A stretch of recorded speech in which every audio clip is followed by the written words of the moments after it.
The champ is here, and she's going to tell us how we can help repair San Diego after our last bout of rain. Please welcome Elizabeth Story. And it's official. We are live. Woo! Yes. Yes. So hashtag RepairSanDiego. Let's Yes. tell you what that's all about. You know, here's the funny thing. When I first moved here from Missouri, which you would think Missouri, the roads would be much, much worse. When I first moved here from Missouri, I was blown away by how awful the roads were in San Diego. I mean, I couldn't believe how many enormous potholes there were and just how bumpy the ride is driving on any average road in San Diego. So, Elizabeth, tell us about hashtag RepairSanDiego, what it is that you're doing in the community there. So I want it to be a really convenient way for us to start tracking all of the issues that we have in San Diego. And really this stems from the fact that San Diego is one of the most beautiful cities in the entire world. It's just gorgeous, but we really have some improvement that needs to be made in our infrastructure, in our roads, and in our storm drains most immediately, and especially after all this really heavy rain that we've had. A lot of people have been complaining about ever since the heavy rains. Our roads are just a hot mess. So what we're going to do is talk about all the ways that you can get involved, but at the very, very least, if you're on the go, you're too busy, you don't have time to report it to the city, you can post photos and intersections online and use the hashtag RepairSanDiego, and we can start tracking dates and intersections and places where the repair is so heavily needed. That's an interesting concept. So for people who don't understand how social media works, so let's say I'm on Twitter, I'm on Facebook, I can just put hashtag RepairSanDiego, take a picture of the enormous pothole, which I need to take a picture of one already on my mind. Yes. And then what happens to it? Where does it go somewhere, or how does that work? So that's not an official city reporting mechanism, but what it's going to be is a place where we can start tracking it, and we're going to have a team of people who actually, if they haven't been reported, they're going to be able to report them. So I'll be sharing some links on my page. I already did. For anyone who's out there watching it live, go over to Story Estates or my page right now, and there's places where you can report it. So the city repairs about 30,000 potholes a year, and what they've done is they've started doing it by district, so that they can cluster their pothole repair. Some of those repairs are already underway, so on the links that I have provided, it'll show you a list of districts and what the timing is. And it's basically from January through March, they're going through all the districts and doing a lot of repairs. So it's really time sensitive that if you have something in your district and they haven't made it to your district yet, you want to get it reported because you want it to be on the repair list as soon as possible. And the city's actually asking for people's help in reporting these potholes. Yeah, it's tough. It's tough for them as they have to dispatch people to go fix it and manage all that. But discovering new stuff, that's kind of up to us to let them know, like, hey, by the way, I keep driving. There's one on Via de la Valle that I keep hitting, and it's like shakes my whole car. I have an SUV. I can't imagine like being on a cord and like driving through that thing.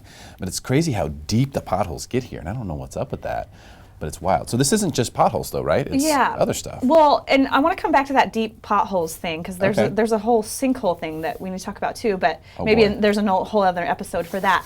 But so the potholes are a big ongoing issue. We need to find a way where we can track them, like I said, but also storm drains. Now, storm drains has been an issue for a long time, and there's a lot of people that know about it.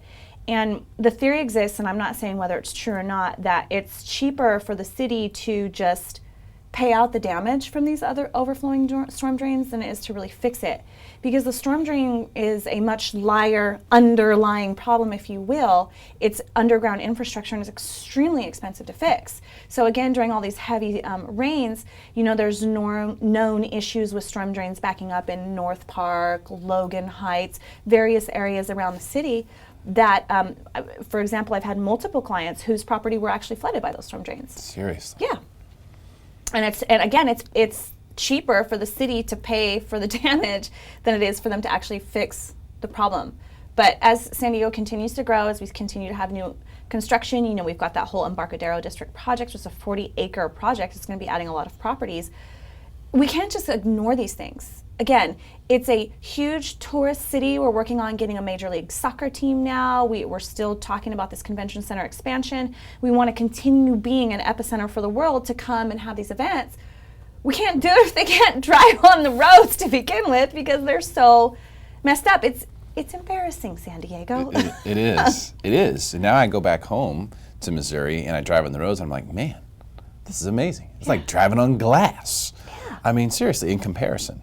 So I've never understood that. And I don't know if it's a budget thing I don't know if it's a materials thing. I don't know if it's because the sun is beating down on it so often thing. I don't get the cause. Right. But I do know that we need to have something like this hashtag RepairSanDiego, which is an opportunity for people to get involved. Right. And start letting people know how big the problem really is. Because if you think about it, people at the city, they don't know how big the problem is unless we tell them. Right. Well, and that's part of the reason why I want to talk about this right now, because we've got heavy rains and we've got all these people who are super pumped up about politics and wanting to get involved and wanting to see all this change, and there's so much activism going on right now. Why not start at home? Why not start at home in the place that you live, work, breathe every single day, and start simple with things like infrastructure? You know, on the links that I posted, it talks about who's responsible for what. So it's now time as San Diegans to start holding people accountable to the repairs that need to happen in our own city. Yeah, and this is really simple. It's easier than it sounds. But if you take a picture with your cell phone, post it on Facebook, Twitter, hashtag RepairSanDiego, and then tell us where it is. Yep. So some kind of description of where it is, and then we'll be able to help get that escalated, right? Yeah, and you can even, so there's a whole list on there too. It's not just storm drains, it's not just potholes. Those are things I'm kind of focusing on right now, but also sidewalks, lights, various things, tree trimming. It's all there. All the information is there. So let's all get active in our communities and start making it more beautiful. Yeah, I agree, 100%. And so what is, now you said that it's very involved time politically, which I don't know. I didn't see that. I don't know where that is. I don't know what you're talking about. But what is sort of the mechanism behind this for you? I mean, you obviously have a motivation to sort of take something like this on and make this an important, front of mind thing. What is your sort of passion? Where does that come from? I don't get anything for this except for the satisfaction of knowing that I'm helping my city. And like I said, I have had clients who have been directly affected by it, but it bugs me. It bugs me when I'm driving around in this beautiful, beautiful city that I love to call home and that I never want to leave. But I'm looking at the roads and thinking, God, this is a shame. God, this is a shame. I should do something about this. Well, I have a voice. I have this show as a platform for my voice, and I have a lot of people in the community that I'm involved with. So this is kind of my project for this year. I want to start doing something to give back to this city that's given me so much. Amazing. Now, as far as the different, quadrangles in San Diego, right? You have all these different cities, like El Cajon is its own city, but there's the county. So does anyone need to have that in mind, or is just the hashtag RepairSanDiego, like for example, if I'm in Del Mar, if I hashtag RepairSanDiego, will that ultimately get routed to the right people? Do they even need to worry about that? I'm hoping it becomes so popular that they're actually looking at it, but again, you're not officially reporting it by doing that. You're just kind of date and time stamping it that it's a known issue. And then what we're going to be doing is making sure that everything gets logged that has been reported. Gotcha. So this is just a way to essentially start logging the stuff so that you can get the people who are making those decisions, who are dispersing those resources, pay attention to this hashtag. Okay, that's amazing. What a good idea that is. Got any other good ideas? I'm full of them. How much time you got? Any other good ideas that we can talk about on live? On live? Oh, I know what you're getting at. No, not yet. But stay tuned, because this is some big news gonna hit San Diego.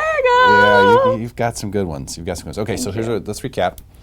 Hashtag RepairSanDiego. Yep. We need to know location. So, just taking a picture of the pothole or backed up storm drain or broken light or sign that's down or whatever isn't good enough. We need actually to know the location. So hashtag RepairSanDiego, take a picture of it. Facebook, Twitter. Do any other social medias work with hashtag?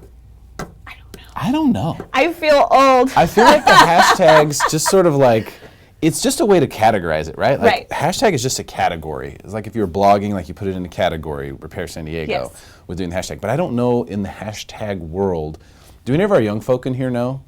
Does the hashtag, does that work on other social medias? Instagram. Facebook, Twitter. But like other ones, I don't know. So let's stick with those. Yeah. Let's stick with Facebook, Instagram, and Twitter for the hashtags on this, and let's get some stuff in there.